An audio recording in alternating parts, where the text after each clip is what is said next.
Lisan Al-Gaib rode Shai Hulud. Damn. Hello, everybody, and welcome to the 86th episode of the most critically acclaimed Nuggets podcast, among those hosted from my living room. Welcome to the DNVR Nuggets' Serbian Corner. My name is Miroslav, and I have a pretty big announcement to make.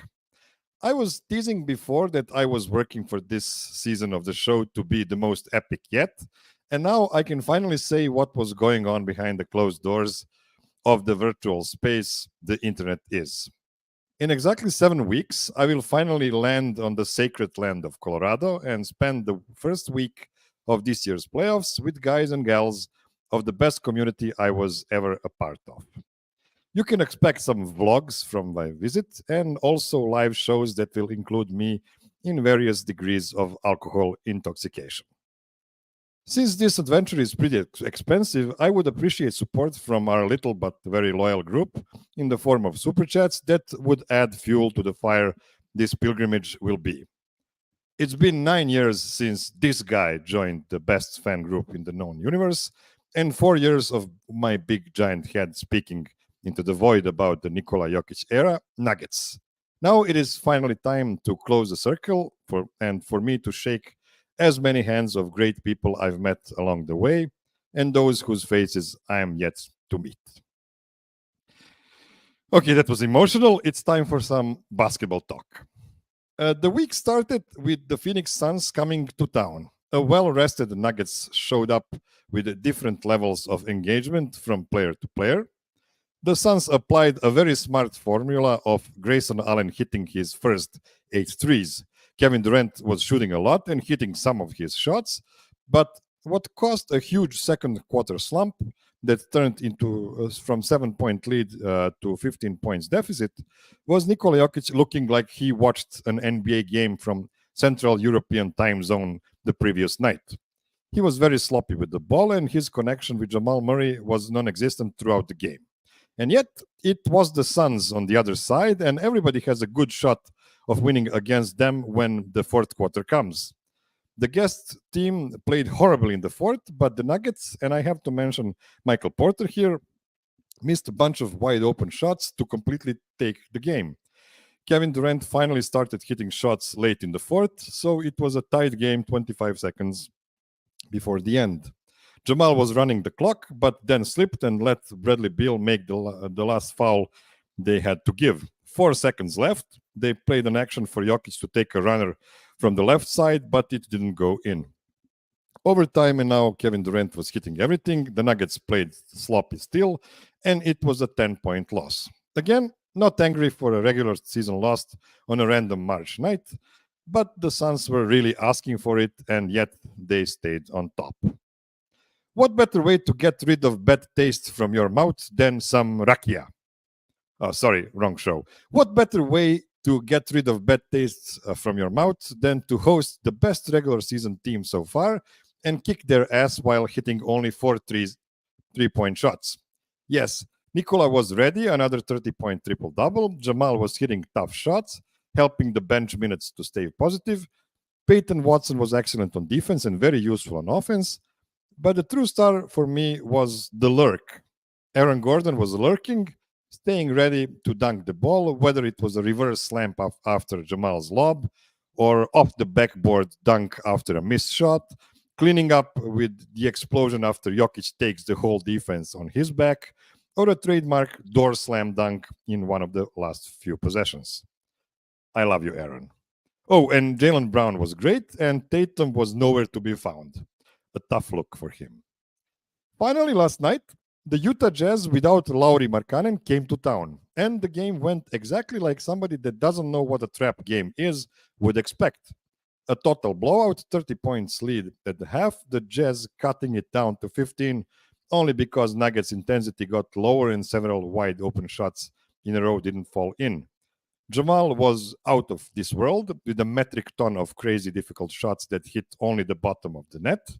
Everybody else were the good versions of themselves with special accent on the young roommates, Christian and Peyton. First one hit everything he tried, and then the second one showed some really nice finishing in a couple of possessions. Easy win, 8 in the last 9 games. La vita è bella. Okay, that's enough ISO from me. I'm not Jason Tatum in the last 2 minutes of a close game, for crying out loud. So my guest for today is one of my favorite sports writers, period.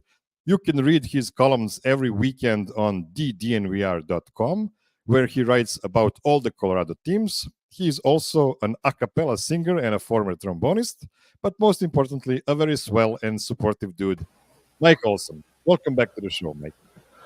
Never going to live down that trombone thing, darn it. But hey, Miro, it's good to see you. You shouldn't have told me that. I mean, that's such a wonderful detail. I finally figured out what I love about the format of this show. It's kind of like the Tonight Show. You come out and you do a monologue, and before we actually do sort of this sit down and chat, I love that part of that. Thank you. Funny stuff there. Congratulations. Glad to hear you're coming our way. That's exciting. Yes. So it's super exciting to me. And the elephant is out in the open. No, wait. The elephant should be in the room. The news are out in the open. I don't know what's the phrase. I'm coming to Denver in 7 weeks. I'll be there for 8 days and hopefully see 2 playoff games live. What else should I see and do? And remember, it will be my first time traveling outside of Europe. I'm going to assume, but let me make sure here. It's just you, not you and the family. Yes, it's just me. It's just me. Yeah. So when you go out and do something there locally, that's just you. What are your sorts of things around you, Miro? Do you get out to nature? Do you get out to the clubs? Do you go to sports? I don't go to clubs because I'm old and everything is noisy to me. So yeah, I like going to the nature. I like playing basketball. This is what I do every week for several years now. So yeah, I don't know. I'm kind of a quiet guy, but on the other hand, I'm guessing there will not be a lot of quiet around me in 7 playoff days that's coming up in April. I could, gosh, you like some quiet around you. Down around downtown, the Denver Art Museum is not only a beautiful and quiet space that has some incredible stuff in and around it, but the main arm of the Denver Library is right next to it, and that all sits right off of places like all of the downtown complex for 16th Street Mall, and a couple of beautiful parks there right next to all of the government structure. That's a beautiful part of town. Over by City Park, and you'll be here the right time of year for stuff like this. Over by City Park, massive lake, that's where the zoo and the museum is. Actually, all of that complex is not particularly far from the DNVR bar. I have walked from City Park over to the DNVR bar once or twice, and that's only about a mile plus maybe. So that's really beautiful. You're going to get to see plenty of basketball. That's for darn sure. How much are you going to be at the bar as well? Are you going to just go to games at the arena, or are you going to come into the bar a bunch? I'll probably be at the bar every night the game is not in the arena, but we'll see. I might be at the bar on one of the games as well. I have no idea. It's just too far away right now, but the plan is to be there for at least one playoff game live, and then we'll see what goes from there. So it's pretty exciting to me. By the way, to the audience, please comment in the live chat what else should I do or see. I'll read the ideas after the show, but if you want to for it to be read on the show, please use the super chat option so it is highlighted to me. I'm a boomer producing this show by myself, and it's difficult to track all the comments as they happen. And we You're already not a have the boomer. first super chat from my dear friend Patrick Rasmussen. Hell yeah, this cash is to be spent in one of the Chubby's burrito in the Northwest Denver. Perfect drunk sponge. Yeah, that sounds really needed for me, to be honest. Chubby's makes some awfully good food. Patrick is on the money there for sure. Yeah, and I'm not really up to the task of drinking a lot. I actually don't drink that much in my real life, so I should be prepared with tips like this, because I'm guessing there will be more alcohol involved than in my usual days. I have a feeling there'll be some rakia at the bar anyway. So, yeah, so some rakia should be at the bar, especially for the playoffs. I think that's a sound business decision for I think that's right.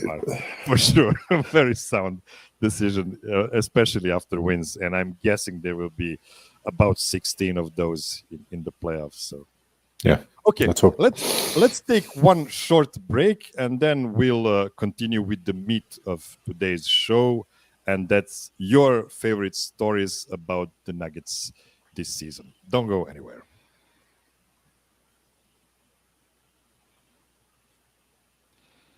Okay, we are back. And Mike, since you're a writer and a damn good one, I decided to let you cook this weekend and pick your favorite Nugget stories from this season. I will read the titles, but make no mistake, they're all Mike's ideas and stories. So let's start off with the first one. Let me bring in the graphics. So the first story is called Joker's Rise Above the Noise. Please elaborate. To be fair, we were each going to do 4, and the only reason I threw 8 at you was to make sure that I didn't overlap on your 4. But I really appreciate that you just said that's a good 8, and let's do this. You're so kind. That was so nice. I might be kind. I might also be lazy. So it's probably no, I liked this. This was good. I love this. I think to me, what's been amazing watching Joker this year, especially coming out of the All-Star break, because you could feel the team, and I think even him grinding down a little bit going into the break. But as he's come out of the break, year over year, there's always been a knock against him before we won this championship this last year, right? He's not a good enough defender. He, will never be able to be a primary piece without somebody big enough around him. Even last year, after 2 MVPs in a row, you could see that third one in a row was really grinding on him the way that conversation started to go last year. And I think every year there's been something in the conversation over the course of that season that really impacts him, that really affects him. I felt like coming out of the break, last year, he really slowed down to basically remove himself from that MVP conversation. And it feels like this year, none of that matters to him. If he's MVP, if he's not MVP, I think, I'm certain he wants to win that ring this year, but anything beyond that championship, I don't think any of that matters to him. And I think that all of that noise that can typically pull at somebody, I think at least for him, and I'm sure for a lot of folks who win a championship, that noise seems to be gone for him this year. He's playing with a different attitude. Does that, what for you? Does that ring for you? Yeah, I agree with that. Actually, last year it was Kendrick Perkins that made the whole conversation so poisonous, so toxic. He actually took himself from the race, just didn't want to be a part of it. And I think that was a sound idea. And, give one to another guy. It's fair. I mean, it's not as often that a guy will get 3 in a row while everybody is screaming that he's not the best player in the world. And we actually saw those takes like 15 days before the playoffs started. Like, people were still screaming that he's not even a top 5 player in the NBA. And then we know what happened after that. And of course, we know that the Nuggets won in the weakest playoffs in the history, like playing against the worst competition imaginable, against 6 seeds, 7 seeds, 8 seeds. Not like those teams have beaten the number 1 seeds and number 2 seeds on the way. Like, Yeah. it is what it is. This year, I agree. This year, I just cannot imagine it becoming that toxic again. And especially, when you have that certificate on your back of being an NBA champion, a dominant NBA champion, like, people are not going to go that easy and take some crazy routes to try to. By the way, Shai Gilgeous-Alexander has a wonderful season, and I think the race should be really close between him and Joker. I don't think anybody else is really that close to those two guys, and it really might come to the last game of the season to see which team will have advantage in the rankings. To sway those last voters that didn't already decide who they're voting for. So it's gonna be fun. I'm of course rooting for Nikola to get another one. It's just because of the you need the hardware to get on the Mount Rushmore, and I'm so certain he belongs on the Mount Rushmore of NBA after 75 seasons. What is 76, 77 seasons now? Yeah, I know he's not the top 75 player of all time. We elaborated that. It was so dumb. So dumb. after being an MVP. But you're right. Shai's having such a beautiful season, and I wouldn't be at all surprised to see him get it. And I think it's well deserved if he does get it. I'm as biased as you are because I'm the homer you are, but I also, there's an awful lot leaning in Nikola's direction as to why I think he's very deserving of another one. And I think the part of all of this that makes me happiest is, at least for him, he doesn't care how much further up that mountain he goes. He doesn't care if his face is on that Rushmore or not. He just wants to keep playing and playing his best ball. And man, he's sure doing it. He's having an incredible year. So we mentioned Shai already. The NBA superstars are out of this world. Don't get me wrong. So I put the stat the other day that Joker's 5 worst games this season had a 22 point, 11 rebounds, and 7 assists on average. Now, you can find some other players with similar numbers like Giannis or Luka, but Joker's impact on the games is so much beyond his incredible numbers. I feel this is his most dominant season so far, even though literally no numbers across the board suggest that. He's not recording a career high in any of the categories. Now, you're an all-sports guy. Was there a player out there in the last however many years you've been following various sports that impacted his team as much as Joker does on a nightly basis these last few seasons? I was also lucky enough as a kid growing up out in LA to just happen to catch on to the front end of the Magic era, basically. And he's still, he's the guy I end up comparing the most to Joker because of the way the teams play with them on and off the floor.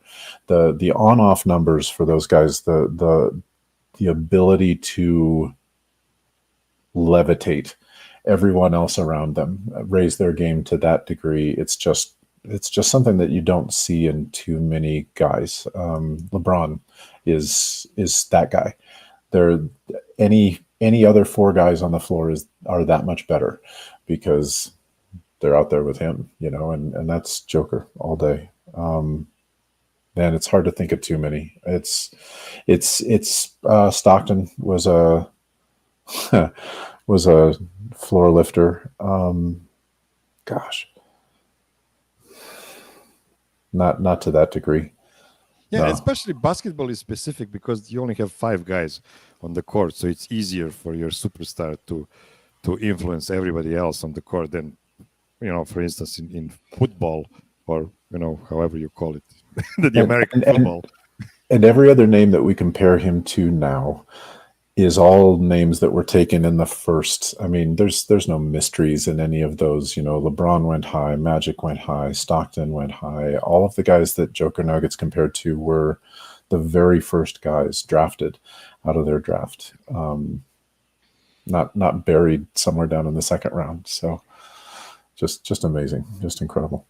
Yeah, one day somebody will make a movie about Joker being selected as 41st pick. That's just they're just amazing. But honestly, I actually have a rant prepared for another time, because people in Serbia are always down on Joker because he has missed several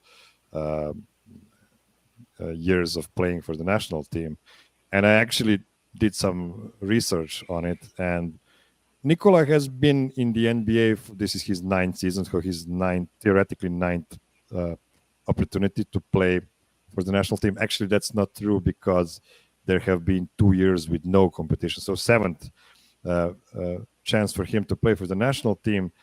And he, of course, missed some of those. But funny thing is, he was never called up for the national team before he came to the NBA. So it's exactly the same problem happened here in Serbia, like what happened on draft night. Nobody knew how good he is, and that's actually amazing. That's my favorite part of the show. Like, he came out of nowhere. Yeah, just out of except nowhere. for people that actually played against him, and that will always tell you, no, man, you don't want to play against that guy. that guy is a beast. You know, even in his like teen years and early 20s. Okay, let's get to the second story for today, and maybe the second most intriguing guy on the Nuggets this season. So it's Peyton Watson, of course. Peyton's ascension. This is how you call it. Please start on it, and I'll pick your brain along the way.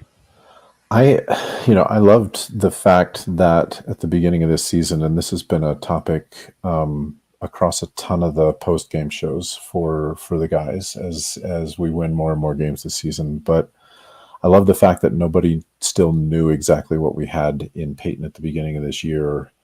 And given what we now have in him, what we now see in him, that there's a guy who, somebody like Bill Simmons the other day when he's talking about the Nuggets, going to see the Nuggets, and he said, that is a guy that I would trust. Now, if I was the Nuggets, I would trust Peyton Watson after watching him, right? He's moved that far up that list. I would have been thrilled with 50% of what he has achieved this year, right? I'd have been so excited about what we had with Peyton that way. And I think, we've been so lucky on so many fronts with so many guys that have come across in winning this championship in these last few years, and also obviously done some really incredible drafting, some really thoughtful, caught some real lightning in a bottle with several of these guys. But he's not that far away from what we were just talking about with Nikola, right? As far as lightning in a bottle, he had played so little college ball, and with where we drafted him, there were a lot of people scratching their heads as to that seems like a real overreach, I think, for a lot of folks. And look at him now. Yeah, it's of course drafting Peyton, drafting Christian, possibly drafting Julian Strother. We'll see how that develops in the future. But these guys are such incredible draft picks. But at the same time, we have to give flowers to the player development team on the Nuggets, because Nikola, whenever he speaks to journalists in his native language, he will always mention Ogi Stojakovic and the player development team, who is doing an amazing job on the Nuggets. And there are a lot of teams that you will hear like, oh, those guys suck at picking talent. No, maybe they just suck at developing talent. It's completely possible. This is the reason why no high pick even hits there. So it's a big part of it. I'm really happy about it. And the season started with Calvin Booth telling Kevin O'Connor of The Ringer that he is happy Bruce Brown got the bag, but people should be careful about what they want, since Peyton is bigger, longer, a better defender, a better passer. And I actually thought he was still drunk from the parade, but Peyton definitely looks like the 6th most important Nugget today. Do you see him as the guy that plays the most total minutes off the bench in the playoffs for the Nuggets? I think he absolutely is, and while while he is longer, and while you would think of him more on those, 4s and 5s, basically, or at least 3s and 4s, as he's defending, he is able to defend, 1 through 5 completely. I think he is absolutely. I miss Bruce, and I think Bruce was the perfect fit for us. Peyton is still young, and Peyton, on occasion, even in this last week, you see him make some youthful errors still. But all in all, he certainly seems to have made himself almost, if not as much, a positive as Bruce was by the time we were hitting the playoffs. I tend to agree with what Simmons was saying the other day. It makes a lot of sense. It's crazy. Like, yeah, you last season, you had Uncle Jeff, you had Bruce, and then you have Christian Braun here and there. Sometimes he was playing, sometimes he wasn't. And Bruce was actually the only guy you could have count on 100% and be sure that those minutes will go fine. And, they still went 6-4. So this season, it kind of feels like Peyton might be that guy that's as reliable as Bruce. I don't know if that's true. We still have to see it in the playoffs, in real playoff minutes.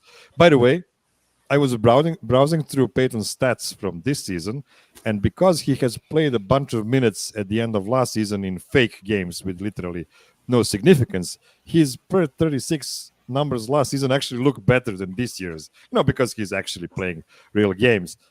But one thing I forgot, and this has nothing to do with Peyton, he appeared in 3 games in the Phoenix series, and all of those 9 minutes were garbage time, of course. It was 3 blowout wins. I just wanted to remind ourselves of how that series actually went. Yeah, it wasn't close at all. He, even though he was coming in, he came in for a few important minutes there. I seem to remember him guarding Durant on a few plays that, and that's his hero, right? So I remember them chatting on the court even. So yeah, but to that end, still that many minutes in his rookie season, that few minutes in his rookie season, that few contributions still able to make in the playoffs. He's a very different guy for us coming into the end of this year, for sure. Yeah. I feel fine, and the stories we'll talk about in the next segments will explain why I'm still fine in the West, as John Morant would say. We'll take a short break. Don't go anywhere.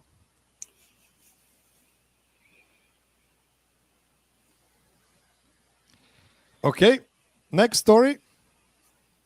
MPJ's lack of flowers or demands. Now, this is an intriguing title. Please expand. I am so impressed with Mike, from the guy who came in the doors here, basically, who walked in basically with a bit of an attitude of, gosh, it's nice that they've got that MVP here to back me up, as it were.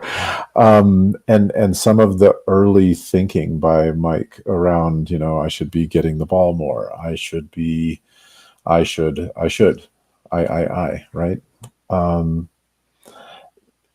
You just don't hear a lot of that language from Mike anymore, and you don't see as many negative games from him, whether you're thinking about it in terms of plus minus or a little more advanced stats. You don't, even in the games that he's not pouring the ball in the way he can and has been recently, he still is getting you a bunch of boards. He still is getting you blocks and steals, and he's not a defensive negative. People are not prone to trying to exploit him on that end of the court any longer. And in the midst of all of that, as he has gotten to be a more complete player, a better player, a guy who we couldn't do this without, he has not gone back to that attitude of, look at me, hey, what about me? He's very much, I think, taken on the attitude not only of the team, but of Joker as the leader. I think he sees things a lot differently now, and he's a much more mature person. He's just a much more mature human being, and I think that shines through in a lot of great ways, not only for the team but for him. Yeah, the only knock ever really on Mike on the Nuggets was the size of his contract, and I really miss the days when we were less informed as fans, because I was a witness of Jordan's 6 championships. I had no idea that Scottie Pippen was playing for like $2 million per year in all of those championships. I had no idea, and I didn't care. I mean, it's just, this is the bunch around Michael, and they're winning championships. Now, if you wouldn't know the size of contracts of all of the guys, everybody would love the Mike as the 3rd or 4th best player on the team, and nobody would have anything to say against him. But it is what it is. We know too much. The starting 5 without Mike simply isn't incredible on either of the sides of the court. You can sub in Peyton for Mike and stay great or even better on defense, but now your spacing is worse. Same with Christian Braun. There's just not a lot of guys in the whole NBA that can be as long as and engaged on defense and as deadly from outside and tenacious on the glass. So contract be damned. I just pray we get as many healthy seasons from Mike as possible. By the way, Mike this season already played the most games in a single season in his career. So there's still 18 games to the end, and he already surpassed his threshold. And he also plays the most minutes per game of his career, almost 32. Are we gonna call him Tony Stark at some point? Sorry, Adamares, I know you. Well, he's got the gear right on the boot, at least on the one side. I hadn't thought about it this way until you brought up the contract, but I can't think of any other team in the league that would have Mike in on a max contract that wouldn't be thinking of him as their number 1 or their number 2, right? And it takes so much pressure off of him to be on this deal and be able to alleviate for us the way that he does. But I think in return has given him an opportunity to grow into this game where, with all he's gone through physically, with all he's gone through emotionally, he's not been forced into a situation where he's had to be the guy, where he's had to come back too soon, where he's had to be any of those things. And so, I think it's amazing how this has worked out for he and the Nuggets, both in the long run that way. Yeah, I agree. It's just wonderful. I always say how impressed I am with his family upbringing. Like, he's so about the right stuff, and I give my flowers to his parents first and foremost. It's just amazing. He completely won me over. I was a skeptic once, I admit that. I was always a skeptic on the guys that don't have the full length of basketball moves and stuff they should know about basketball. But he has filled in so nicely during his tenure on the Nuggets, and we can really speak about him as a super specialist. Let's call him like that. He's still a specialist, but he's a super specialist, and there's not a lot of those on the market. Awesome. So, yeah. Okay, let's do one more story for this segment, and this one is called Christian Braun's sophomore struggles and turnaround. So it is a roller coaster. Let's hear it. I mean, not everybody. A lot of guys go through second-year struggles, especially when folks start to figure them out and put them in positions that they were not in those rookie seasons. When they were doing things that were unexpected because nobody had scouted them, basically. And I think Christian was being put into a lot of those situations in the early part of this season, and found himself struggling both in terms of what teams were forcing him to do, but also seemed like maybe he was pushing himself in directions that weren't necessarily his strengths. It just feels so much. And coach was talking about this last night because it was one of the questions post game, talking about Christian and how he's progressing. And I think he said a lot of it really thoughtfully from the perspective of, I think Christian's just getting back to what made him strongest. But you also saw last night, a lot of times early this season, the guy charges to the basket, and he was taking a lot of charges early on in the season because of how people had scouted him from last season and how he was doing that. He's got a nice little Euro something. He's starting to work out a little bit, and in these last few games has found his way to the hoop on some of those, three guys charging up to the rim, and he's threading a needle to get the ball up and into the rim. His three looked a lot more solid the other night. I think he was 3 of 3. 4 for 4, 3 for 3. 3 for 3, yeah. Is that it? Yeah. So, I mean, 5 of 5 in total. Is that it? Okay, perfect. Thank you. He's heating up at the right time, but I also feel like he has addressed all of this situationally faster than a lot of guys do in that second season, and thank goodness, really good timing for us coming into the playoffs. Exactly. So there's this thing that the NBA has and no other league does, and it's the huge number of regular season games that allows teams to have huge budgets and therefore to share the pool of vast majority of world's best players. But on the flip side, this causes almost all the NBA players getting used to losing games very often. Like 20-ish teams really competes every year, and that is why even the best teams end up with 20 or more losses before the playoffs. This is why once great winners like Bogdan Bogdanovic or Luka Doncic, just to name a few dominant European MVPs, are forced to get a pat on the back much more often than what they ever did before. Luckily, this is not the case for Christian Braun, a 2 times NCAA champion that became the NBA champion. How important is it, in your opinion, to have a guy of such pedigree on your team? I think, and honestly, I think before his championship at Kansas, I think there are high school and even youth national youth championships that precede him as well. There are habits that are bred in doing all of that I think are very important ones to hang on to and to keep. And I think more than anything, there's no replacing a high pressure situation, whether that's a high pressure situation for an 11-year-old or a 17-year-old or a 24-year-old. I think every time you run through that fire, you come out a little bit more refined, right? So, yeah. So Christian has a much bigger role this season, as you mentioned. He shoots a lot more, and with that volume, his percentages plummeted. But it is comforting that his free throw percentage is better than his rookie season. You always want to see stuff like that. So all of his per 36 counting numbers improved, except for the steals, which slid from 1.2 to 0.9 per 36.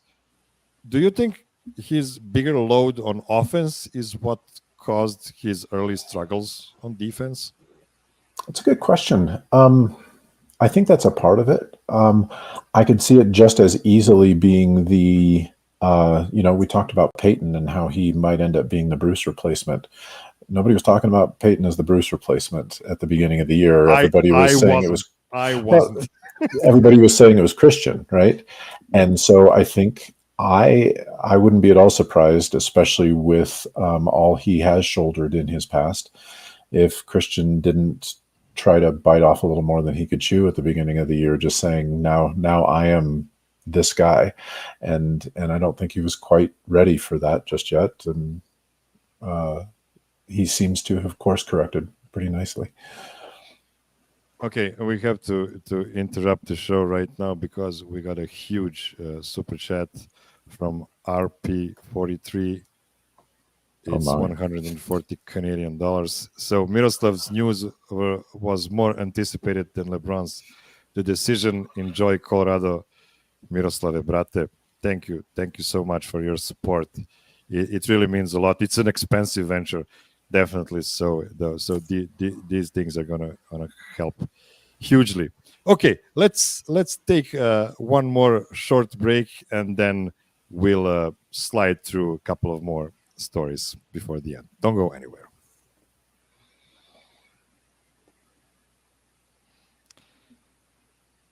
Okay, next story. KCP's all defense season. So Nuggets' fifth starter fortunately gets much more flowers than the fifth guy from the Beatles, right? So Mike Cook. All I'm saying is that I don't know that they could have hung a more perfect carrot out in front of KCP this year than saying, hey, we think you deserve and we think you should go for that first team all defense. He is playing out of his mind all season long. What a spectacular season he's having this year. I hope somebody's keeping count of how many defensive player of the game chains he has hung this year around his neck. I have a feeling it's more than half the games we've played, and he's just having just the numbers are even bearing it out. But you watch those moments at the end of games where whoever's hot on the other team is still just starting to light it up a little bit, and especially if it's somebody of Contavious size, he just shuts it down time after time.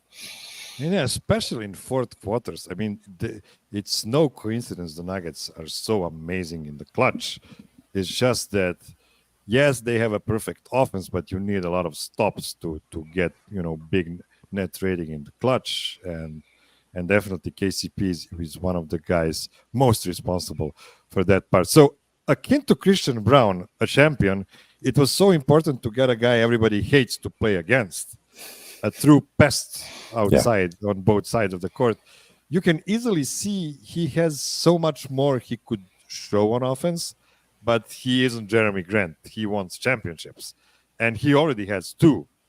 So Kenny Pope's role is actually slightly smaller than last season.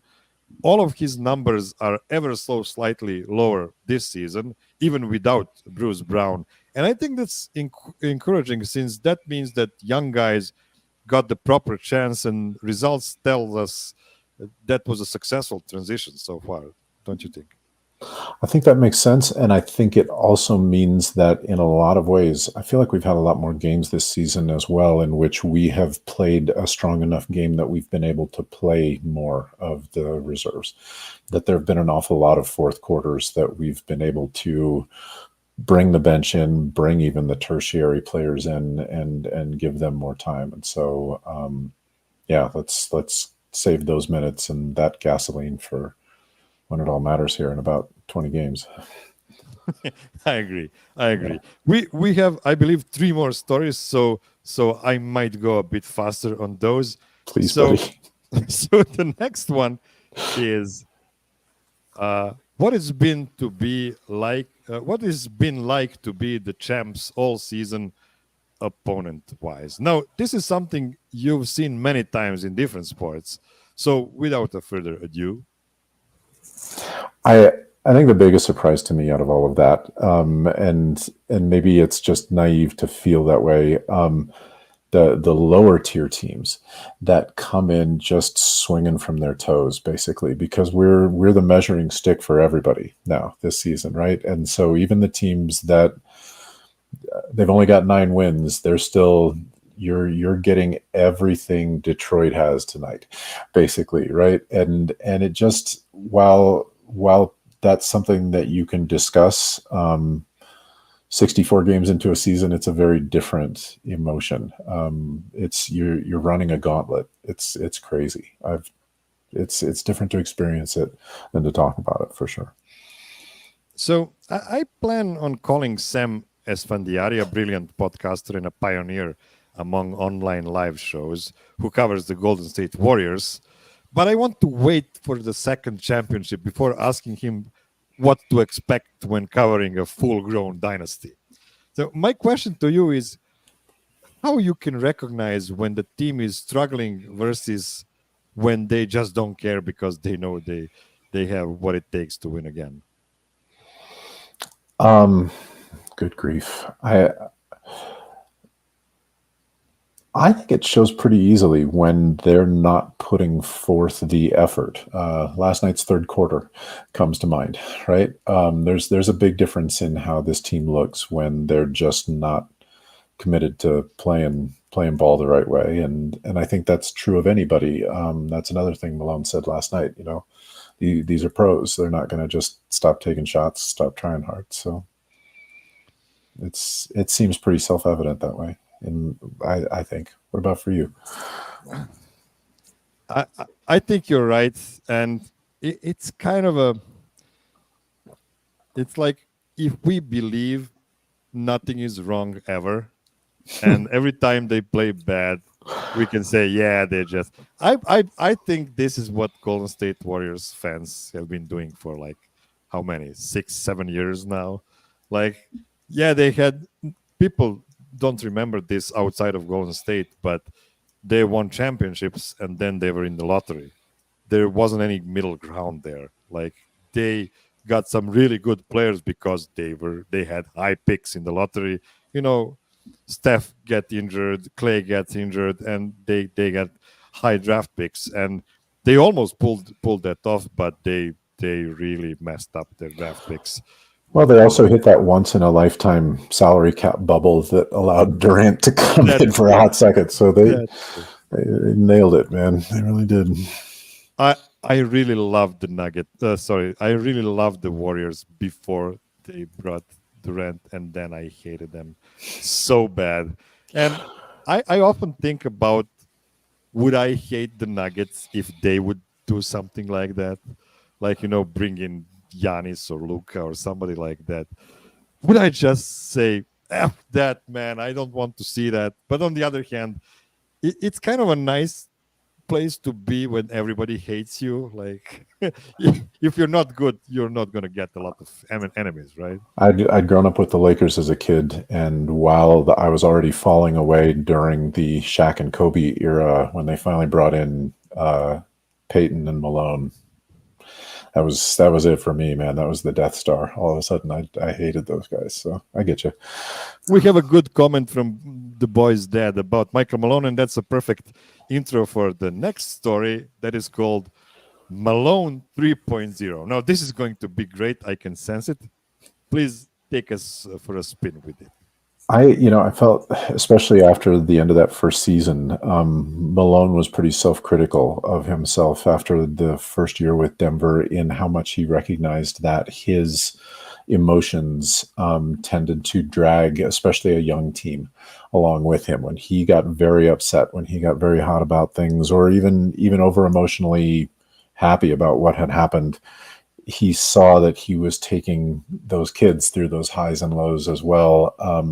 It was something that he called out on himself. And I felt like he tried really hard to change himself. And I kind of always thought of that as Malone 2.0, you know, in a lot of those ways. But that was still the guy that did a lot of things, like in those early years was still doing a lot of platooning, you know, was still going by a book. Didn't play a lot of rookie minutes or youth minutes if he could avoid it. Basically, he very much had sort of a pre-programmed idea of his approach, and I think this is a lot of what I was talking about with Joker up top too. I think that ring has definitely kind of taken the shackles off for him that way, in terms of he seems to coach much more from his gut, be much more free flowing in how he makes not only his substitutions, but you can see an angry Malone timeout even 15 seconds into the second half, just coming from a mile off now, right? You know when it's coming, and he's going to give those guys hell, and they're going to come back out and course correct. They've worked out a really solid scheme for them with him. So I just believe that Michael Malone talks to Nikola Jokić about all things Nuggets much more than people would imagine. I think Nikola loves the fact that Malone is so old school, and not everybody likes that Jeremy Grant, Bones Highland. Sorry about that. I must have catched the cold on the mountains earlier today. The Nuggets half-court offense always start the same, and they probably have the same number of main actions as all the other NBA teams. But the amount of counters and solves they have for everybody should probably be credited in equal parts to Michael Malone and coaching seminars junkie Nikola Jokić. I believe our coach is perfect both in being a great caters to stars guy, and you need to have that to survive in the NBA, but also in being a guy with enough authority to ride his guys across the roster so he can take them to their goals. What do you think? I love that. It's funny you that cough Jeremy Grant. Who do you think's got bigger regrets now, Jeremy Grant or Bones Highland, for not being able to be a Malone guy, basically? Bones Highland didn't make any real money so far. Yeah, it's rough. It's really rough what he's facing. He might still get better, but I don't know. Jeremy at least got his bag. That's fair, and Jeremy is a good player with a good coach now. I think a lot of Chauncey, but I think you're right. I think that's a great way to look at it. Malone is a very specific sort of a guy, and I think you've got to be willing to. People laughed when he said we were gonna be a defensive team that first season. When he came on as coach and he said we were going to be a defensive team, there was an audible ripple of laughter that ran through that room.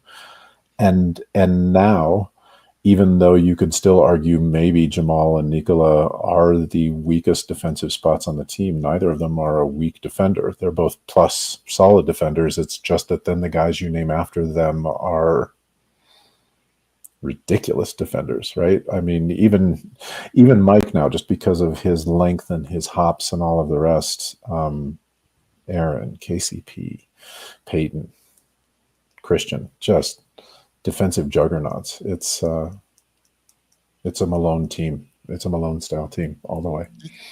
Yeah, I agree about the defense part. People talk too much about the one-on-one defense because that's such a small part of basketball. Defense is about the team, and it's so funny to me when you have everybody, making fun of Nikola as a defensive guy when he had Jamal and Gary Harris like small guys in front of him, or even worse, when he had Facu Campazzo and Austin Rivers in front of him. And you see, Nikola doesn't play defense. And then you do the same thing to Joel Embiid. You remove Ben Simmons from the team. It's 5-on-1. Suddenly, this defense is not so exciting as it used to be. So it's so funny. It's so funny. I just have to tell you, Michael Malone has a really high approval rating in Serbia because he is such a intense guy. People here love that about him, and there was this rumor that he was supposed to become, the assistant to the coach of Serbia national team several years ago. It was in the time of Igor Kokoškov, if I remember correctly. And everybody was so positive about it because, he's an American guy, but he's our guy. We get him. So Michael Malone, of course, like every other NBA coach, has his weaknesses, of course, but his strengths overshadow those so hard. And he's, as I said, he's just such a perfect complement to his team. And, people joked about him saying that his team is going to be a defensive team. Well, he only needed 8 years to make it work. So the moral of the story, get your coach 8-year chance and you'll get there. Just all you need is that 8-year contract and you're good to go. It's perfect. 8-year cushion and, who is impatient in the NBA? Come on. It's okay. Okay. Last story for today, and might be my favorite one, is called How Much I Deeply Despise the 52-80 jerseys. So my story would have been how much I hate the fact that teams have more than 2 jerseys in a single season, but that's just European perspective. What is your issue with the highly non-metric number on the jerseys? It's not necessarily the 5280. I love that we're calling that out. I love that we've got it on the court, actually right in front of the free throw line. I think that's the perfect spot for somebody as they're looking down and dribbling to be thinking about how gassed they are, basically. And you see player after player talk about how much that stuff gets in their head. So I think that's great. I describe them as the 5280 uniforms because they're just so ugly. They're the three primary colors. It's literally like we gave a 4-year-old an opportunity to take a swing at this. The blue is still very visible above the black. The numbers are the same size on the 5280 as they are for the player numbers. I don't know. I only dabble in design, not the way D-Line is great at it, but wow, feels like somebody got their very first try at building a jersey and and somebody accepted it. So that's rough. I have no opinions on that, honestly, because I just don't understand colors that well. It's just for me, like, the Nuggets are a blue team, and let's not make them red. Or, I mean, I guess they're also yellow. That works too. Give them blue, yellow, and white. And why do we need the black jerseys? I mean, I know they did look cool, I have to say that, but it's not the Nuggets colors. Come on, guys. Like, you can do the different shades of blue, I guess. I don't know. When we I get also to the didn't. shade, I didn't like last year's third jersey, the one that just said Denver on it, and that's the one that we won every important game of the playoffs in. So now every memory through history is going to be in that butt ugly thing as well. So sorry for that. Yeah, it is what it is. Okay. So that's all for this show. Everybody go check out Mike's latest piece on the Avs on the DNVR.com. By the way, the Avs are my second favorite Colorado team, not because they're awesome, but because hockey is the only other American pro sport I understand and like. So also an 82 game season, just the same. Very similar calendar as well. Yeah, exactly. Maybe you'll get to see some of that at the bar too. Yeah, we've seen him attending the games, and I totally understand. I know he also attended some Rockies games before as well, so that's cool. That's really nice. I haven't seen him on Broncos games, but it is what it is. I guess that's that kind of era for the Broncos. By the way, you know everything about Colorado sports. What is this thing about Broncos trading away all of their good guys? Like, is it because you get you get something in return when you give out your good guys? You get a possible award in the future. I have some strong opinions in there, and as a Broncos fan, a lot of those opinions contain some 4-letter words. But but I think the term fire sale comes to mind, and I think at this moment they are conceding that this is not going to be their moment. So how can they most successfully rebuild with the pieces they have? Whether they do that or not remains to be seen. Yeah, we're having a fire sale. Yeah, exactly. All right. That's all for this show. As I said, I will see you again next weekend. Don't forget to smash that like button on your way out. So until next time. Oh, let me just give another shout out to our super chatters, Patrick and RP43. You guys rock. So until next time, Jakar Sampson.